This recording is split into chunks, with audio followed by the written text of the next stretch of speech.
When I was 23 years old, all anybody wanted to ask me was, what do you do for a living? And what was my response? My response was, I do awesome. I'm Steve Armato, and I started this podcast to interview awesome people who build awesome lives. So now, let's do awesome.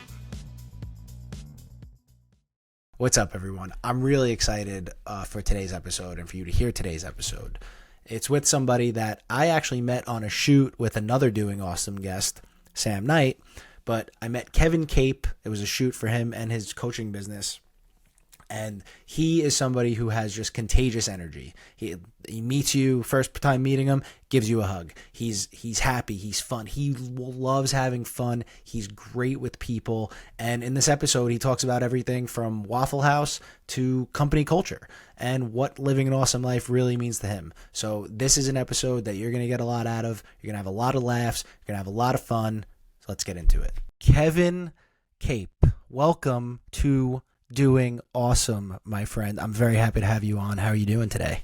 Oh, awesome, bro. I'm doing... It's a lot of pressure, right? You have to say you're doing awesome, don't you? I mean, you don't have to. It depends on the day. But I guess in this scenario, it's probably better to say you're doing awesome. My day sucks. Do you know what it's like running this company right now? It's a terrible day. I don't want to be here. Can't believe I gave you this time, man. You know what would make me be doing more awesome is if we were recording this in person in a Waffle House. Dude, I that would actually have been. We're gonna have to do another episode of this in a Waffle House because.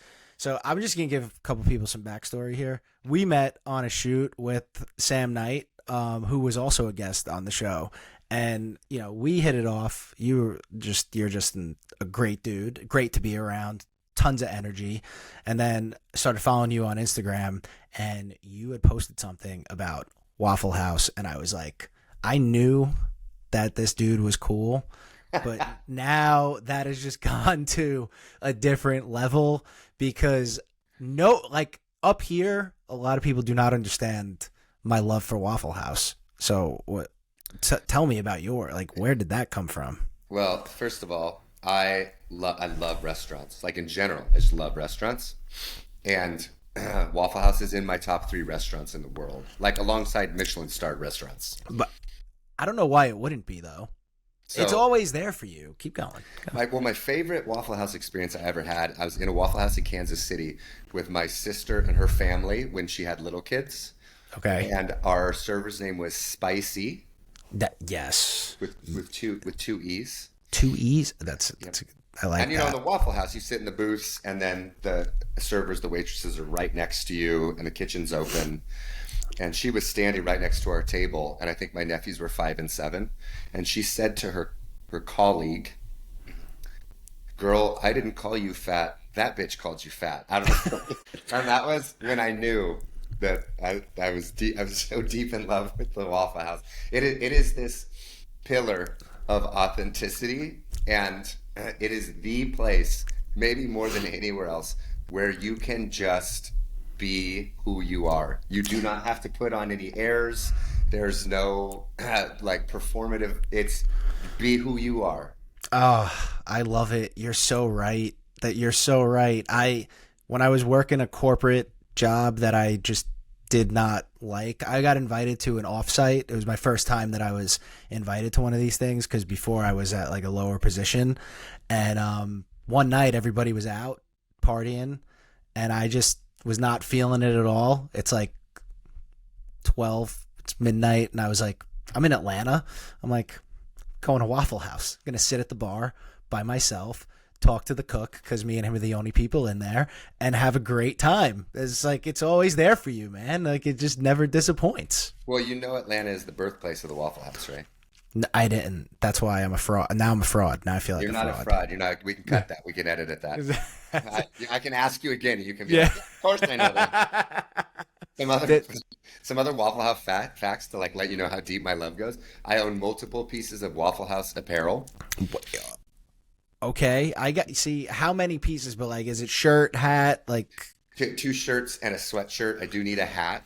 At present I have 2 boxes of Waffle House waffle mix in my kitchen. Wow. Wow, they're good waffles too, though. They're such good waffles. And I'll tell you this, well, two things. One of the shirts is a women's XL boxy crop cut shirt because it was like a vintage style and they sold out of the men's cut. I was like, I don't fucking care. I'm wearing crop cut shirts from now on so I can wear this shirt. you have to have it at that point. I have researched how much it costs to buy one of the industrial Waffle House waffle makers that they use in the restaurant. It's only like $2,000. Wow. And I think I could do a New York City Waffle House pop-up. And I think it would be very successful out of my apartment. I would definitely be there. I'll be there. I'll be the first person in line, to be totally honest with you. I'll help actually. I'll join the line, dude. I'll help cook. We'll just be pumping out waffles, dude. Oh, dude, that'll be our next episode. That's perfect. That's perfect. I love talking Waffle House. This is just a great start to this episode, man. But listen, let's get into this a little bit here. So, you're a coach, you're an entrepreneur. How'd you get into everything? Why coaching and entrepreneurship? Like, where did this begin? Oh man, I mean, it's a pretty long journey. I'll tell it as quickly as I can. I was in college. I played volleyball in college at a D1, like top 5 power school. I was not that level of player, so it was like a hard identity shift for me to be on this like top 50 recruits in the nation list to I didn't even get to play in practice. So my coach at the end of the season could tell I was kind of down and out about it. He was like, you should check out this organization, the Student Athlete Advisory Committee. It's like student government for student athletes. So I went to my first meeting in May. There was like debating happening because there were elections. I love a good debate. I started debating, and then someone suggested I run for president at my first meeting. And so I ran for president and I got elected because I'm a pretty good debater. I'm like persuasive. Not surprised there at all, honestly. Yeah. And so that summer, I was like, I've never seen what this organization does. I don't know what I'm supposed to do. And so that was the first time I went, okay, well then let's go back to like, what's the point? What's the mission? What's our why? And that kind of started me on this trajectory of like, what's our why? Let's work from our mission. From there, I was like working in the YMCA for a little while. I was at a wedding. I was about to give the best man's toast, even though I wasn't the best man, which has happened to me twice. Okay, that could be a whole episode, I feel. Oh, I've also officiated 11 weddings, but that's another story. There you go. Okay. So I'm talking to my friend's cousin that I want to go work in for-profit. I'm done with the nonprofit world. She's like, oh, you should come interview with us. I said, well, who are you working? She says, private jet company in operations. We have a role in operations. I was like, I work with after-school programs and kids camps. I can't work in aviation operations. Well, apparently I could. Interview went well. I got that job. 2 months into that job, Tony Shea, rest in peace, was coming to visit our airline, and he was like the guy in company culture back in the day, like the guy. And I read his book. I was so excited. I was like a huge fan of his. Ultimately, I weaseled my way into the prospective investor meeting with my CEO, my president, and Tony Shea. I was frontline operations for 2 months at this point. It was ridiculous. We're going around the table doing introductions, and my CEO is like, oh, I'm the CEO of this airline. I started this other airline. This is all my pedigree in the airline industry. Our president was like, this is my third startup. I was the top consultant at BCG in Europe for years, blah, blah, blah, blah. And then they got to me, and I was like, my name's Kevin, and I work in ops. And so after that, I had heard our CEO say, like, our culture's not great, and we need to make it better. And I know it's on me as the CEO. And so I went to him and I said, hey, I heard you say that. I'd love to take that on in side projects. He was like, oh, I don't know, man. I think that's like more of like a full-time gig. So that night I emailed him and I was like, okay, I'd be willing to consider a full-time gig. He's like, that's not what I meant, but okay, let's go to lunch. Next thing you know, I fucking weaseled my way into that job. And that kind of took me on a trajectory of becoming like my whole thesis there was, hey, we're working for you guys to make your dreams come true as entrepreneurs. You need to know about our dreams and what we want to come true for us. It's like a fair exchange. So I kind of became like the personal mission statement guy. I was like encouraging everyone to like know what you want, know what you're about as an individual so the company can serve that. And then a guy that was working in at Northwestern Mutual wanted me to coach him. I ran track with him in college. I was back for a year. He was like, can you coach me on how to speak to my personal mission statement? I was like, What do you mean? He's like, we'll meet for like an hour every week and you'd help me develop it and like speak to it. I was like, you're gonna pay me for this? He's like, yeah, okay, let's give it a shot. And then it went well, and so I got referred to a guy, referred to a guy, referred to a guy, and then I eventually met someone doing it full time, and I hired him. I said, teach me how to do this full time, and that Wow. was it.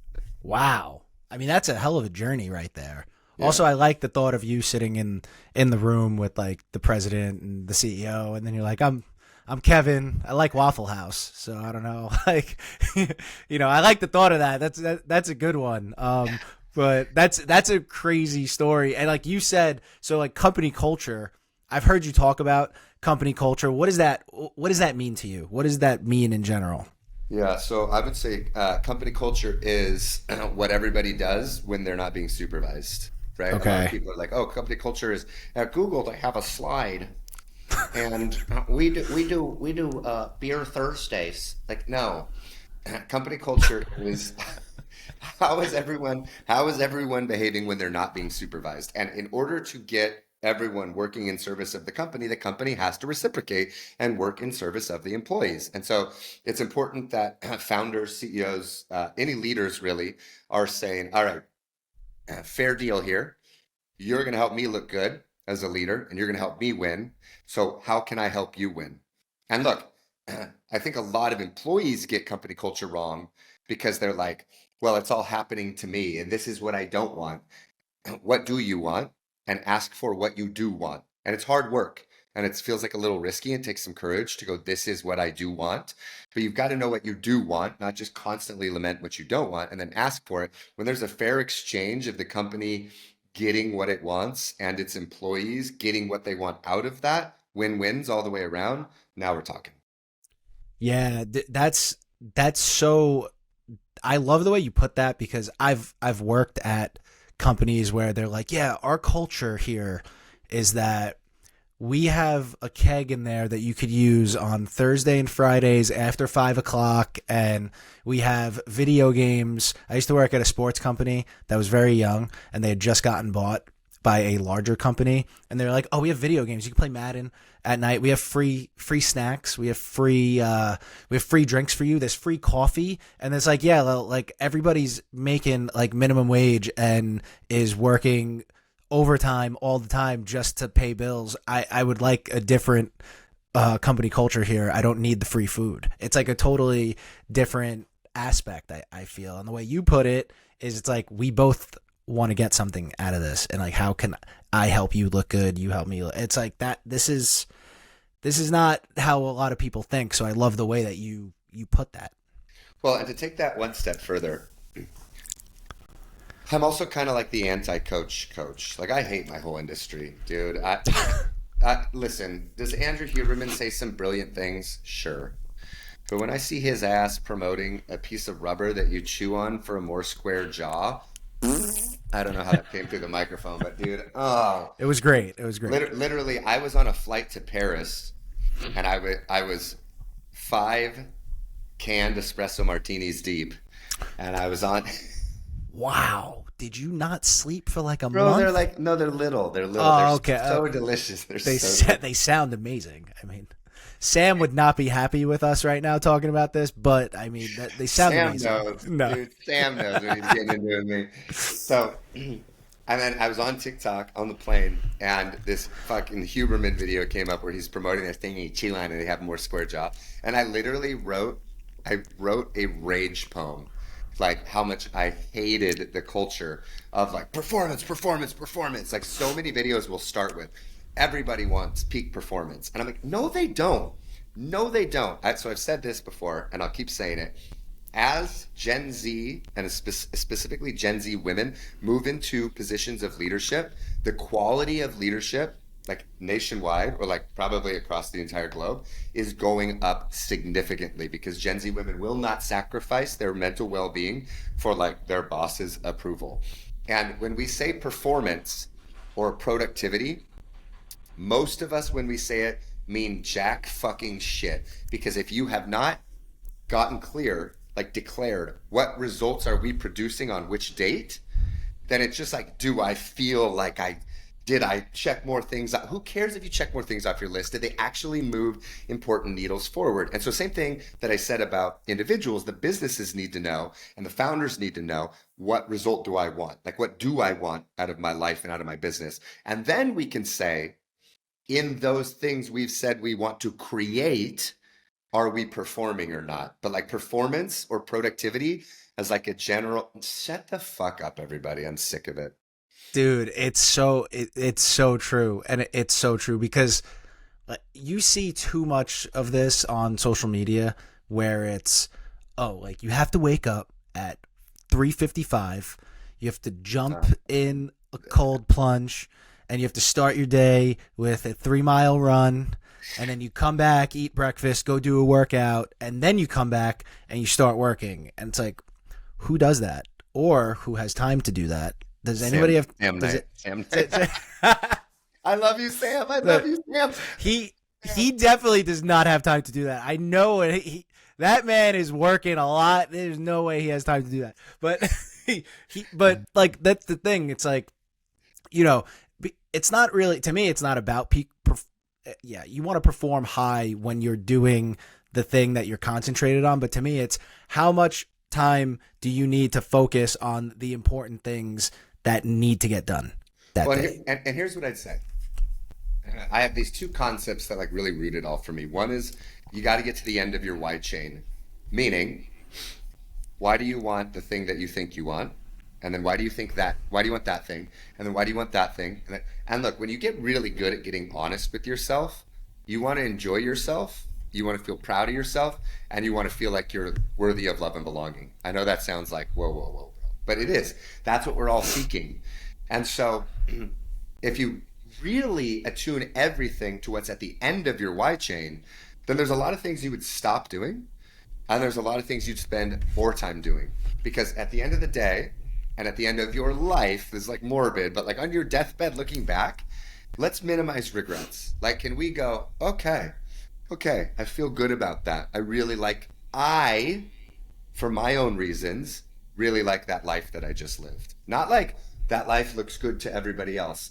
The life that I enjoyed and wanted to live, I like that. I like the way I did it. Hashtag no regrets. No regrets. Yeah. That's the thing too. So how would you want to emphasize to people that I feel like everybody tries to put everyone in the same box when everybody's different. Like everybody's going to have a different why. Like how, like, is that something that you'd want to emphasize to people? Because I feel like that's important and people don't really focus on that. Mm-hmm. So I'll tell like two contrasting stories about clients of mine. I have one client who will be up working till 11:30 p.m. on a regular basis. And I know that in his heart, he loves it. He loves it. Like it's just what he enjoys doing. And so a lot of people glorify that. Oh, hustle and grind. He's not grinding. There's no grind to it. He gets bored or he like wants to enjoy himself. Working on this stuff is what he enjoys. Is that like very lucky for him? I think so. But to glorify that and to try and replicate that, if it's not true for you, that you're like, oh, I love being up at 11:30, because that's not true for me. That's not true for me at all. On the other side, I had a client, I don't know, 3 years ago now, that I basically coached him into shutting down his business and supporting his wife's interior design business. And that's one of the great wins of my coaching career, because that was actually what's true and right. He didn't like managing other people, and there were some skills he was lacking in his ability to do that effectively, and his expectations of how the world and people work didn't match up with what you had to do as a founder and a CEO. It wasn't right for him. People might look at that and go, you coached a guy to shut down his business? Sounds like it. No, I'm a great coach because of that. It's one of my great winning stories, because my job is not about the metrics of your business compared to like, I don't know, how they're going to impress at a party. My job is for you to feel real good in your life and go, you know what? I do know this is the life that I want. I like the way that I'm living it. I love the way you put that. And and that's, to me, that's also what makes you a really good person. you're not like imposing something on somebody that isn't right for them. You know what the right fit is for them because you're a good coach, and that's what makes you a good coach, and you tailor it to them. I mean, I feel like that's incredible. And anybody who tells you that you're a bad coach for that, we could tell them to kick rocks, to be totally honest with you. You fucking sweet talker. I mean, that's pretty good. That was pretty good. I like that, and that's got to stay in. That is not getting cut out. There is no way that is getting cut out. That is incredible. But so I do want to talk about this though too, like because you're somebody who, listen, like you have an energy that a lot of people are drawn to you. A lot of people like you. You're great with people. Like I know you. We met on a shoot, and I like feel like I know you for 30 years. So how do you go about? Like, how important to you are relationships that you've built through the years, and how do you keep relationships kind of going? Yeah, listen, a couple things come to mind there. So we met on a shoot, and I would ask you this. Did we have fun on that shoot? We had a blast. We had a fucking blast, and here's why. Why not? Yeah, you can approach anything any way you want, and so there's like all this achievement. Let me back up a little bit. Psychologists talk about two measures of well-being: being happy with your life and being happy in your life, or satisfied with your life, satisfied in your. I like satisfied more than happy. Satisfied with your life and satisfied in your life. So when you go to a shoot and you're like very serious and we've got to get a good product, and then I look at what I see as a result on Instagram and TikTok and YouTube, and I'm happy with, I'm satisfied with my business because look at the production value was so good, the video is top notch. Thanks for that plug right there. Yeah, baby. It really was. It really is. Go check it out for yourselves, everyone. And so I'm satisfied with my business, and there's this weird myth that like if I'm satisfied in my business or in my life, like enjoying the moments of the day-to-day, that I must not care enough about producing the results to be satisfied with my life. And when you say with my life, it's like my home, my spouse, like my wardrobe, my car, all of that shit. Pursue all of that stuff. Pursue it all the way. Enjoy the ride, right? Like we can have a good time along the way. Now, from a relationship standpoint, like I'm not like focused on like the strategy of like building relationships. I hear a lot about that, like the utility of building relationships. The utility of building relationships with me is more about the utility of how enjoyable it is to relate to other people. And so I take two things to heart whenever I'm like, I don't know, confronted with a new person or even a person that whenever I'm with another person is I believe that this sounds crazy, but I believe everyone is like perfect. You're right on time. You're as good as you're supposed to be today. I support however you want to be better tomorrow. Like you can't be wrong. Like you got what you got, whether it's genetics or it's your conditioning, like you got what you got. And anyone who thinks like, oh, I'm better than somebody else, or I'd be better in those circumstances. No, you wouldn't. Fuck you. Shut up. Like, can we just have some compassion for it's hard to be human and we're all here doing our best, like lay off. So I think people sense from me, you're perfect just the way you are. And then I get really interested in like, where do you want to be? Where are you trying to head to? And then when somebody's words or actions are inconsistent with where they say they want to go, when it seems to me like, oh, I don't think that's going to help you get there, I call it out. And so I'm able to call out criticisms that I think a lot of people aren't able to call out, because I don't think that means anything about your character. I think you're perfect just the way you are. But what I see it operating tactically is that you say you want XYZ, but ABC is what you're doing. And I don't think ABC will get you to XYZ, which is, I think you're perfect. No judgment on you. But most people aren't willing to tell you that, and I will. You're right. No, most people will not tell you that. They're afraid to tell you that because they think I actually don't even know why. I don't have like, I'm not a psychologist, so I can't even tell you why, but most people just will not call that out no matter if they're good friends with them. Like you might have one or two good friends that would call that out. But a lot of people don't do that. But I feel like, it's about being real. Have you seen that Jeff Bezos podcast with Lex Friedman that came out recently? I haven't. I saw like a clip, but it was like a 4-hour podcast, and like I don't, I need some time, man. I'm busy on the Yeah. treadmill with Sam. Yeah. Uh, I don't have a specific joke, but we have to at some point reference Sam having his shirt off. Yeah, This we will at some point. this whole podcast is a love letter to Sam. That's it.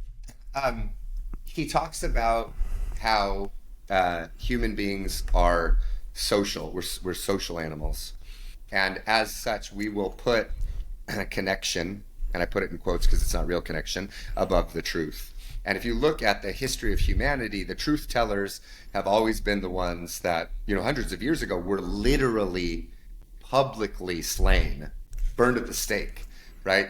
Don't bring too much of that truth in here.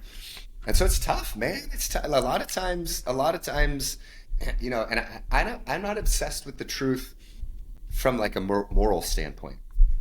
Trust me, we won't get into the details, but I'm not a moralist, right? Like I do my best. Right. I'm not out here trying to hurt anybody, but I'm not trying to like be better than anybody. I'm not trying to, but Right. For whatever reason, I'm ingrained with this obsession with like, well, wait, is that true? And there's more safety and truth for me than there is in like belonging. Again, it's false belonging because it's based on mistruths. But he talks about it in the section of that podcast, and I was like, wow, that hits hard. Because it's also really uncomfortable. Some people respond really well to me going, hey, here's what I see. And some people respond really poorly. Right. Right. You're right. Absolutely. Absolutely. So now, like on that, well, we're going to shift gears a little bit because I feel like as a coach, well, the thing is, as a coach, I feel like you are a kind of a mentor in a lot of ways. So do you have mentors? Do you believe in mentors? Some people do, some people don't. Do you believe in mentors? Do you have any mentors? Like, what is that for you? Yeah, I want to say it was John Wooden who said, I might be wrong, but I want to say it was John Wooden, the famed UCLA basketball coach, who said that your mentor doesn't have to be someone that you know personally. A mentor can be someone whose ideas are out in the world and those ideas have resonated with you and moved you. John Wooden is one of my mentors. Like most people don't know that he was not, UCLA was his second choice. Oh, wow. I didn't know that. And I can't remember, I want to say it was like Wisconsin. It was somewhere in the Midwest was his first choice. And he told UCLA, you're my second choice in the interview process. I don't know if it was Wisconsin. If this other school says, yes, hires me, I'm going to go work for them. And if they say no, I'll come work for you. But I wanted to be honest with you. You're my second choice in case that's a problem for you. Like, okay, the integrity in that, first of all, just wait. Then he goes, waits till Friday, waiting for a phone call from the school. Wherever the school was, there was this crazy snowstorm. So the call never came. The phone lines were knocked out. So 15 minutes later, when he had the call scheduled with UCLA, he got on the call. He said, well, I didn't hear from them, so I am happy to accept the position as your coach. Phone lines get restored. School calls, go, we're so sorry, coach.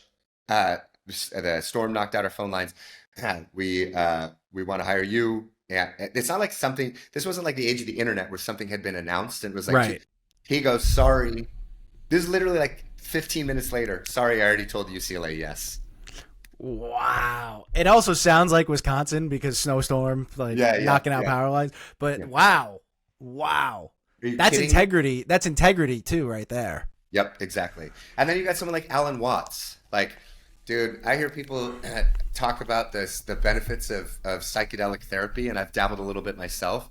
But everything that I learned just from listening to Alan Watts, the free Alan Watts lectures on YouTube during my commutes when I used to live in LA, hour down and hour back, opened up my mind and my perspective and my ability to see truth in ways that like I just are absolutely incredible. So as far as like, I definitely believe in mentors. I've had some incredible professional mentors. When I was at the private jet company, our president was someone that really, his name's Keith Rabin. He like really taught me how to think about business. And like, I was like so idealistic and like for the people. And he was like, Kevin, that's great. And for this all to be sustainable, like we have to, and he claims he's learned some things from me too. I hope that's true because we kind of balanced each other in that way where he was like, Right. business and I was like the people, and we kind of met in the middle a little bit, made each other better. But like he was an incredible mentor for me about how to think about the way an employee should interact with their boss and like be able to manage up and be like help their boss be successful. Absolutely. So, I mean, I like that too. I've heard that quote that a mentor doesn't have to be somebody that, personally. Like you could get I've heard people say you could get a mentor from reading a book or whatever it is. So I like that. And like, cause a lot of people are just like, well, I had a boss one time and which is great too. Which is great. It's awesome. I mean, like I do have some mentors that they don't know they're mentors. Like they wouldn't consider themselves mentors. I think like people that I've just met in business that like they're older. They're like 3 decades ahead of me, and they're successful. And I'm just talking, and I check in with them like a couple times a year because they don't really have that much time for me. But it's everybody's different. But I'm being very cognizant of your time right now. And I need to ask you this question here.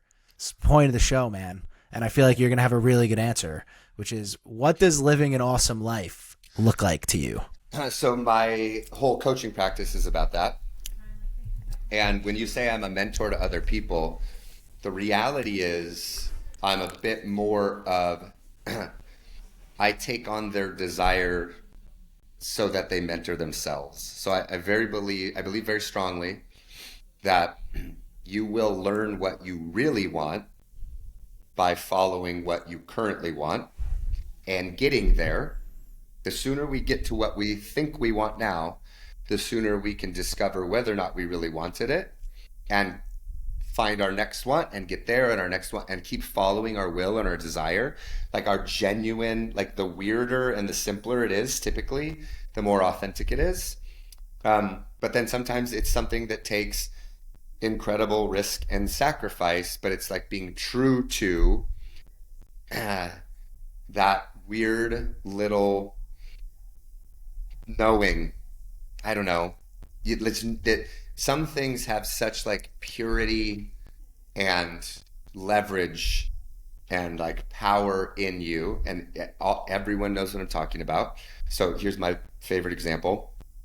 In 2020, pandemic hits, schools are shut down. I have a 15-year-old son who was 12 at the time. His school in August announced that 2020 to 2021 school year, they were going to go remote the whole, at least first semester. Now, it had always been my dream since I first visited like 10 years before that to live in New York City, which is where I'm talking to you from now. So at the time, my business was not cash flowing well at all, to the point where my biggest client, I was kind of begging them to pay me early so I could make payroll on my one employee at the time. Wow. Okay. Like we were not in a killer financial place. But when this got announced that they were going to be remote the whole year, I was like, this is an opportunity. So I sat down with him. I had taken him to New York before, and I said, hey, dude, you can do school from anywhere. What if we went to New York for like 2 months, just had a little adventure? And he was into it. So I said, okay, let's do it. And I like gave my landlord 30 days notice in LA, like cut all ties and like sent it, like burn the ships, I'm gone, let's go. And we moved to New York for like 2 months. And at the end of 2 months, like he had been having some trouble in school in LA, and like that had he was kind of coming into a new like version of himself. I was ecstatic because we were out there living my dream. He was ecstatic because we were living his dream too. Asked him if he wanted to stay 2 more months, and we had negotiated this whole thing with mom because mom and I aren't together anymore, but it actually worked out. So she got like more quality time with him too. So speaking of win-win-win, it was win-win-win. And then by the end of 4 months, mom moved to like Northern California. So he was going to have to fly anyway. Plus the deal was working better for everyone. So I asked him if he wanted to stay. He said yes. We signed the lease. And I think I was like genuinely under like a karmic universal test, like what are you willing to give up for what you really genuinely want inside of you? And I knew it was an opportunity, and I was terrified, and I knew we might fail, and I knew I might go broke. But I also knew that if I failed on this long shot, on my deathbed looking back, I'd feel a lot better on that about that than having not ever tried. And so I think living an awesome life is about learning to listen to yourself as distinct from what's expected of you. And then once you tune in to that little pure, long leverage, powerful thing that you just know, is you and is what you really want for reasons that don't have to make a lot of rational sense, you keep taking steps towards it. You just keep taking steps towards it. Man, I love that. I love that story too. That's a great story. Now look at you. It's 2024, still in New York City. Baby, still in right New here. York Boom, City. baby. And now, before we get out of here, this has to be a fun one. I feel like you have a good one. What's your go-to karaoke song? I mean, it's probably Bohemian Rhapsody. Oh, wow. Not a lot of people could pull that off, though. Neither can I, but that doesn't stop me. Because I'm not there for the audience. I'm there for me, baby. That's it. Oh, man, that's a phenomenal song. You know what I love about that question? I ask everybody that question. And people that have listened to this podcast a bunch are probably sick of me saying this, but it's true. And I sound like a broken record. Nobody has the same song. Ooh. Nobody has the same song. It's What was Sam's? Oh my God! Sorry, Sam. I gotta go back. I forgot Sam's. Yeah, that very memorable. But his was it was definitely rap or hip hop. I'm pretty sure it was Backstreet Boys. well, it would be Backstreet Boys because he wouldn't have to have a shirt on, so that would make the most sense. The button down open in the wind. Right. That's it. He's giving JT vibes, so maybe in sync. He's giving Dude, JT vibes. He's gonna love this episode too. He's giving JT vibes, dude. I mean, it's great. Sam, we love you, man. We love you, bro. Love you, bro. But Kevin, tell everybody. Thank you for coming on the show. By the way, this has been an incredible episode. Tell them the truth. Tell them the truth. Tell them the truth. What that you invited myself. That you invited yourself on here. Myself. And you know what? I'm so happy that you invited yourself on my show. It's all because of Waffle House. I'll just keep it at that. Shameless. Dude, tell everybody where they can find you. www.kevincape.com. On Instagram and TikTok, it's at Listen For The Mustnts. I know that's a weird handle, but it's based on a Shel Silverstein poem. Listen to the mustn'ts, child. Listen to the don'ts. Listen to the shouldn'ts, the impossibles, the won'ts. Listen to the never haves. Then listen close to me. Anything can happen, child. Anything can be. And it's just like that poem like captures my whole ethos. So listen for the mustn'ts. Like you got to keep an ear out. Like, is this a mustn't? A thing that's like, oh, you can't do that. Listen for those, and then just like tear them to shreds. Wow. I don't even have to say anything to end the show because you just had the absolute perfect ending. So everybody, thank you again for listening, and we will see you next week.